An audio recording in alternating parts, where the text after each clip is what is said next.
Le temps est écoulé, Vegapunk est enfin prêt et le monde va sombrer dans tous les sens du terme. Alors que Mars fend le ciel pour tout arrêter, les 5 anciens ont officiellement échoué. L'identité d'Im-sama va être dévoilée et le All Blue fait son entrée en scène dans ce chapitre, le véritable One Piece.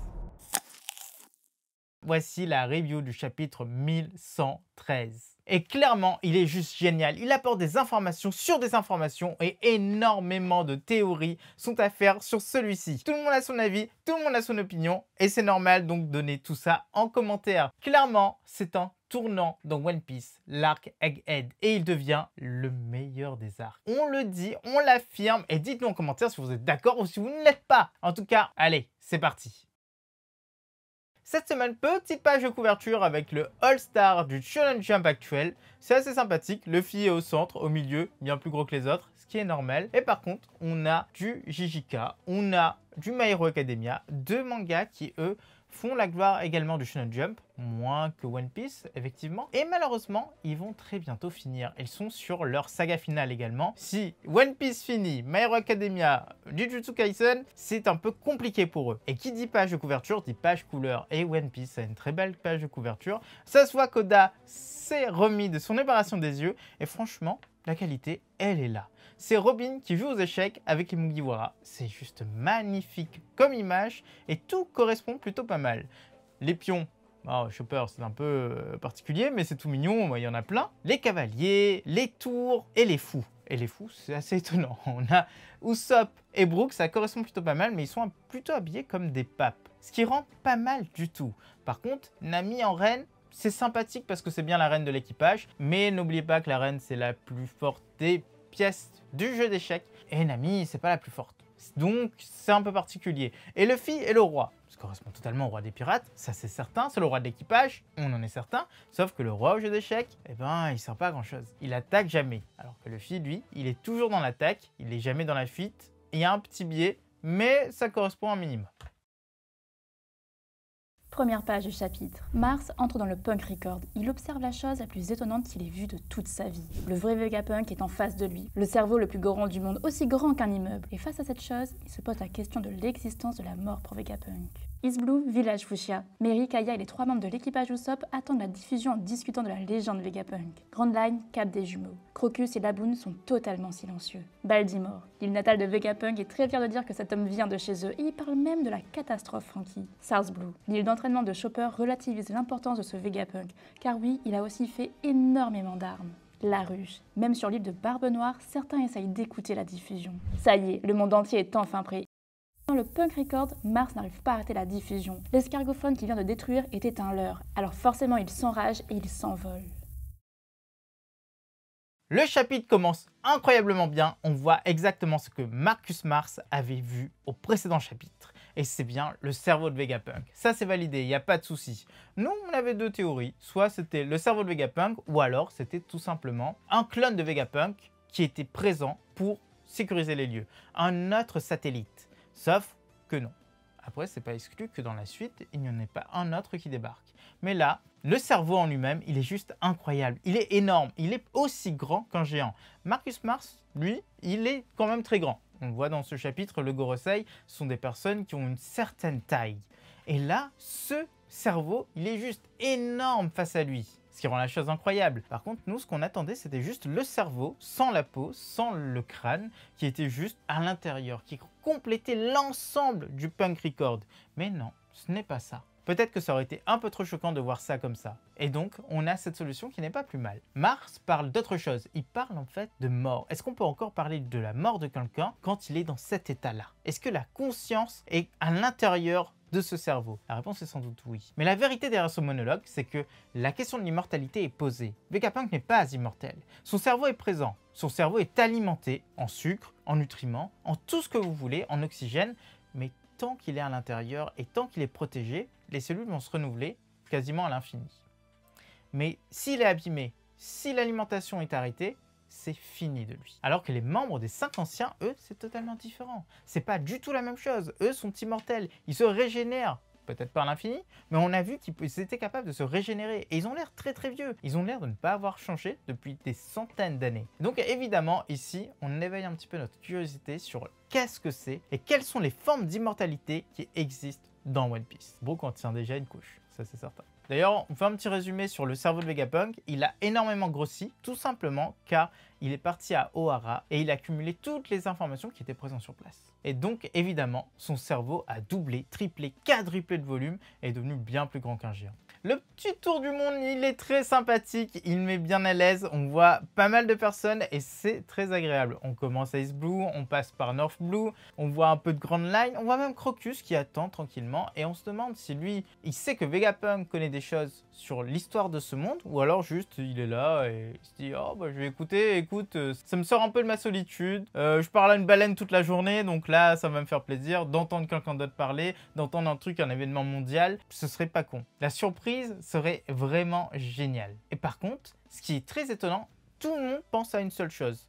Vegapunk va annoncer quelque chose de génial, de bien pour l'humanité, parce que c'est un génie. Et son capital sympathie, ce mec-là, il est juste énorme. Personne ne s'attend à ce qu'il annonce quelque chose de terrifiant, qu'il annonce une pseudo-fin du monde, qu'il annonce que la marine, c'est les méchants, que le gouvernement, c'est les méchants, ou peu importe. Mais tout le monde pense que Vegapunk va faire un truc genre hyper gentil. C'est tout ce que tout le monde pense.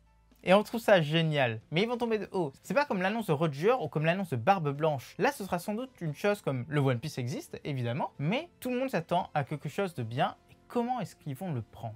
Ça dépend aussi de quelles informations il y aura à l'intérieur. Mais également si Vegapunk arrive à la fin de cette diffusion. Parce que nous, on n'y croit pas tellement. Le lieu de diffusion semble ne pas être dans le Punk Record. Et donc, les 5 anciens et York vont forcément trouver ça. Mais on en parle à la fin de cette review.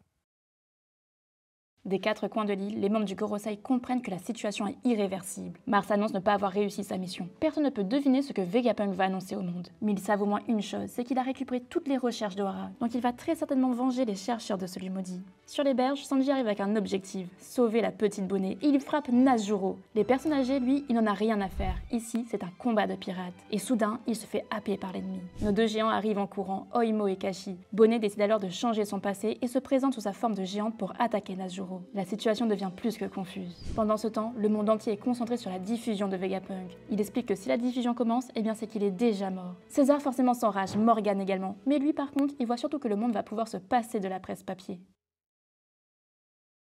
Il y a clairement un côté cordial entre les 5 membres du Gorosei, ce qui est assez étonnant. On pourrait penser que ces 5 personnes sont quand même en concurrence pour se dire je suis le meilleur serviteur d'Im-sama, je suis celui qui est capable de défaire les crises, en fait comme les politiciens actuels qui se tirent dans les pattes, mais non, c'est pas du tout ça. Les 5 forment les doigts d'une main et ils sont cohérents surtout. Ils pensent ensemble, ils se dirigent ensemble, ils se donnent des missions ensemble et si l'un faillit, les autres faillissent également. Donc ils sont solidaires et ça, mine de rien, ils sont comme un équipage autour d'Im-sama. C'est un petit peu les 5 qui sont vraiment, qui forment, c'est vraiment un peu les 5 qui forment son bras droit. Et c'est assez con, mais ça fait un peu plaisir. Ça fait un petit peu Mood Mugiwara. Mais on le sait, c'est un petit peu les méchants de l'histoire. Même si c'est pas certain. Sanji qui débarque et qui défonce un Najuro, ça c'est juste incroyable. Là, on est sur du cinéma. Clairement, c'est incroyable. Mais première chose à voir, c'est la différence de taille.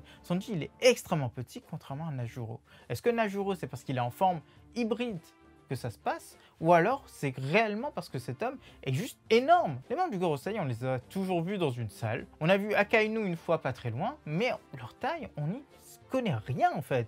Ils sont mesurables qu'entre eux. Et là, enfin, on les voit avec des personnes à côté, on les voit sous une forme hybride certes, et on voit leur taille. Et oui, ils sont aussi grands que des géants. Et là aussi c'est validé pour Sanji, on s'attendait totalement à ce qu'il arrive et qu'il frappe Najuro. D'ailleurs, on l'avait dit dans la précédente review, ce qui se passe, c'est que c'est sa vengeance envers Zoro. Il ne peut pas attaquer Zoro, il ne peut pas réellement se battre avec Zoro. C'est son Nakama, ce serait aller à l'encontre de leur capitaine, donc il y aura forcément une façon pour lui d'égaler Zoro sur certains points, et ce sera contre Najuro. Il ne pouvait pas battre son père, il ne l'a pas fait, mais par contre, il a battu Queen qui était à peu près le représentant de son père. La même chose, blond, scientifique, terrifiant, et qui faisait précédemment partie des maths. Donc là, c'est la même chose. Il ne va pas battre Zoro, c'est pas possible. Donc ce qu'il va faire, c'est qu'il va se battre contre Najuro, et peut-être pendant la guerre finale, il va battre Najuro, là c'est pas possible, car Najuro, c'est un épéiste, il a une Meito, semble-t-il, et il a un mood Zoro quand même. Oui, il a une tête de bouddhiste, mais c'est vachement bizarre de dire ça. D'ailleurs, Najuro ne se laisse pas faire. Ok, il a eu mal, mais c'est pas comme les autres qui se laissent déglinguer directement. Non, il a réattaqué tout de suite et il semble qu'il n'était quasiment pas blessé. Il prend sa forme de cheval et il attaque Sanji. C'est cool. Et heureusement, Omoe Ikashi débarque. Ces deux personnages-là ne sont pas capables de battre un membre du Gorosei. Mais ce qui se passe, c'est qu'ils vont aider. Ils vont l'immobiliser pendant un moment et Bonnet va débarquer pour attaquer. On n'a pas la fin de l'action, mais Bonnet vient d'utiliser sa distorsion et ça c'est génial, elle devient géant. Elle modifie son passé comme si elle a toujours été une géante et là, poum. Son pouvoir est juste incroyable. Nous, en termes de puissance possible, il est sans doute dans le top 10 des fruits les plus puissants physiquement. Car si à chaque fois on peut changer le passé pour devenir ce qu'on veut, c'est juste incroyable. Là, elle a vu le Gear 5. Nous, on a hâte de voir la prochaine distorsion future où elle dira qu'elle est Nika. Dans ce cas-là, est-ce qu'elle prendra la forme du Gear 4 comme elle l'avait fait auparavant ou alors elle prendra maintenant la forme du Gear 5? C'est une très bonne question et clairement, ce fruit cache encore énormément de secrets. La diffusion de Vegapunk commence et là on voit deux apparitions très intéressantes. La première c'est César qui est très en colère, il est avec Judge et il se dit non, on allait te surpasser enfin, ce qui est sans doute très faux, mais au moins on le revoit. Et le deuxième c'est Morgan, qui est un personnage qui devient quand même très important dans le monde de One Piece, car lui, il est en lien avec le monde souterrain, mais en même temps, le gouvernement a tellement besoin de lui qu'ils peuvent rien faire contre lui. Et il annonce quelque chose qui est tellement vrai. C'est la fin des kiosques à journaux avec ce que ce Vegapunk fait actuellement. Mais oui, c'est de la communication, c'est une nouvelle technologie de communication. Si tu peux parler avec le monde entier en direct, c'est la naissance des journaux télé. C'est la naissance des communications entre individus. C'est la naissance de la communication de masse, la naissance d'Internet. Vegapunk continue et lâche qu'il n'est pas là pour juger ni pour dénoncer des monstres. Il ne connaît pas assez cette personne. Saturne comprend tout de suite de qui il parle et il s'énerve. Il se rend compte également qu'il est tombé sur le groupe de Robin. Alors forcément il n'hésite pas et il tente de la tuer. York essaie de trouver dans sa mémoire comment arrêter la diffusion. Mars propose de tout détruire mais Saturne refuse car l'explosion serait énorme et surtout il ne pourrait plus jamais répliquer la Mother Flame. Vegapunk dans son discours lâche qu'il a commis 2 crimes. Mais il doit avant tout dire au monde la vérité, malgré le fait qu'il passera pour un fou. Car le monde, tel que tout le monde le connaît, va bientôt sombrer au fond de l'océan. Et là, c'est la fin du chapitre. Vegapunk vient d'annoncer qu'il connaît l'existence d'Im-sama. Il parle d'une personne qu'il ne connaît pas vraiment et qu'il ne peut pas juger. Et ça, c'est juste incroyable, car Vegapunk fait le travail d'un scientifique jusqu'au bout. Il n'est là qu'en tant qu'observateur, que pour donner des informations à tout le monde. Il vulgarise. Il ne donne pas son avis. Et c'est ça qui est génial, c'est que jusqu'au bout, il reste droit dans ses bottes. Mais surtout, ce qu'il est en train de dire, c'est qu'il y a une possibilité qu'Im-sama ne soit pas méchant. Et ça, c'est très intéressant. Dans One Piece, vous le savez, les méchants ont toujours une raison de faire ce qu'ils font. Elle est justifiée, elle n'est pas justifiée, elle est bien, elle n'est pas bien. Arlong fait ça parce qu'il a lui-même été maltraité dans son enfance et discriminé, donc il essaie de discriminer les hommes. Doflamingo était un dragon céleste, il essaie de retrouver ce niveau de vie et surtout de prendre le contrôle du monde pour qu'il redevienne un dragon céleste, et surtout il veut une famille, il veut protéger sa famille, donc tous les personnages sont comme ça. Im-sama, lui, doit avoir un énorme traumatisme ou alors une chose qu'il doit accomplir absolument pour que lui et les siens vivent bien. Donc effectivement, on ne sait pas si c'est une bonne ou une mauvaise chose et Vegapunk ne prend pas parti. York, elle n'a pas totalement accès au Punk Record. Et ça, c'est vraiment très nul. On le répète encore une fois. Dans le chapitre dernier et dans plein d'autres chapitres, on l'a dit, York, c'est une sous-Vegapunk pour tous les Vegapunk. C'est celle qui sert juste à manger, à boire. Et ça, c'est vraiment désagréable. Quand on voit ça, on se dit réellement qu'il y a une discrimination là aussi, mais sur les Vegapunk. Elle ne servait vraiment qu'à ça. Elle n'est même pas dans la diffusion. Elle ne sait même pas qu'est-ce qu'il y a dans la diffusion. Elle n'a pas accès à la totalité du Punk Record. C'est comme si qu'en fait, elle avait des permissions qui étaient très restreintes. Elle avait peut-être 10%. Et encore, parce qu'elle ne crée jamais rien. Ils n'ont pas créé York pour qu'elle crée elle-même, mais juste pour qu'elle mange et qu'elle fasse les besoins primaires. D'ailleurs, ça c'est assez étonnant parce que l'information, on peut comprendre qu'elle sort du Punk Record et qu'elle l'est donnée à tout le monde, mais que la nourriture et l'énergie, ça c'est autre chose. Comment est-ce que depuis York, on peut la transférer aux autres? Si c'est expliqué, ce serait intéressant, mais on en doute énormément. Mais cette interrogation fait monter juste une seule information, c'est que la destruction, elle est totalement possible. Donc forcément, ça va se passer. Le message va commencer à se diffuser dans le monde, mais la fin ne le sera pas car le gouvernement, le Gorosei, va arrêter tout ça. Il était impossible pour les Vegapunk de prédire que les 5 anciens seraient là en même temps sur ce lieu. Impossible. Mais là en tout cas, c'est le cas. Et pire encore, les 5 anciens, eux, sont là pour une seule chose. C'est pour récupérer les informations sur la Mother Flame. Or, c'est dans le Punk Record et ils peuvent pas tout détruire. Ce serait la meilleure des solutions. D'ailleurs, ils s'en foutent un petit peu des soldats qui sont autour, ils s'en foutent de l'île, eux-mêmes sont immortels, donc ils s'en sortiraient. Après, à savoir s'ils tombent dans l'eau, s'ils coulent, ça c'est une autre question. Mais la vérité, c'est que dans leur tête, c'est vraiment les plans de la Mother Flame qu'il leur faut absolument. Donc, c'est cette arme-là qui pourrait changer le destin. Ils l'ont dit eux-mêmes, cette guerre date depuis trop longtemps, dure depuis trop longtemps, et la Mother Flame permettrait d'arrêter celle-ci. Et on va expliquer comment juste après. Par contre, Robin, elle est dans les ennuis encore une fois. Maintenant, c'est plus le CP0, c'est plus le CP9, c'est plus la marine, c'est plus tout ça qui vient la chercher, c'est les 5 anciens. Et Saint Saturne. Et d'ailleurs, quand elle entend la voix de Saint Saturne, elle se rappelle de la voix qu'elle avait entendue, d'une des voix qu'elle avait entendues sur Ohara dans les Sergophones. De souvenir, nous, de ce qu'on avait vu, c'était pas possible. On n'avait pas entendu Saint Saturne parler, mais juste Saint Jupiter. Et là, effectivement, il semblerait qu'il y ait eu beaucoup plus de conversations que Robin ait entendues elle-même. Et des informations qu'encore une fois, Robin a gardées que pour elle et n'a distribué à personne. Ouais, elle fait tout le temps ça, c'est vraiment très dommage. Mais c'est pas grave, ça permet d'avoir de la tension dans One Piece. Et là, Saint Saturne veut éliminer Robin. Heureusement, toutes les personnes qui sont présentes vont protéger Robin. Et surtout, on a 2 personnages qui vont très bientôt arriver, Zoro et Jinbei, qui ne vont pas le laisser faire et qui vont repousser Saint Saturne, en tout cas qui vont le garder à distance. Cet arc est juste incroyable pour les Mugiwara qui montrent qu'ils sont capables de faire des choses qui sont exceptionnelles. D'ailleurs, petit point, vous n'avez peut-être pas remarqué, mais Zeus a pris une forme bien étonnante. D'habitude, c'est juste un nuage. Alors que là, c'est le Climata qui a totalement changé et il ressemble à un bâton de Kaido. C'est assez étonnant, on ne savait pas qu'il pouvait faire ça, c'est peut-être nous qui avons loupé une information. Et donc ça pose une question très intéressante. Les pouvoirs de Big Mom, où sont-ils? Imaginons qu'elle est réellement morte. Son Frigidémon doit s'être réincarné quelque part. Or, le Frigidémon semble se connecter à l'âme de la personne. En tout cas, il semblerait. Et dans ce cas, l'âme de Big Mom, elle est où? Eh ben, dans les homies, non, pas du tout. Elle donne son espérance de vie, en tout cas l'espérance de vie des personnes pour créer les homies. Mais il y a 3 homies qui étaient très particuliers. Napoléon, Zeus, Prométhée et plus Héra, donc ça en fait 4. Ces 4-là sont issus de sa propre âme qu'elle a scindée en morceaux, elle a le fruit de l'âme. Et donc, c'est des répliques d'elle-même d'une certaine façon. Or, 3 d'entre eux, Prométhée, Héra et Napoléon, sont tombés avec elle dans les tréfonds de ce monde. La seule partie de son âme qui reste, c'est Zeus. Et si Zeus peut maintenant utiliser les pouvoirs de Big Mom, car tout lui est revenu d'un coup, et il est capable d'animer les choses. Sauf qu'il ne le sait pas encore, il ne le maîtrise pas, et surtout, il teste. Il n'est pas encore entré dans une bataille après la mort de Big Mom. En tout cas, pas pour le moment. Et nous, on a hâte de voir ça, on a hâte de voir si c'est réellement ça. On fera une grosse vidéo sur le sujet, sur Big Mom, la fin de Big Mom et ce qui reste de Big Mom.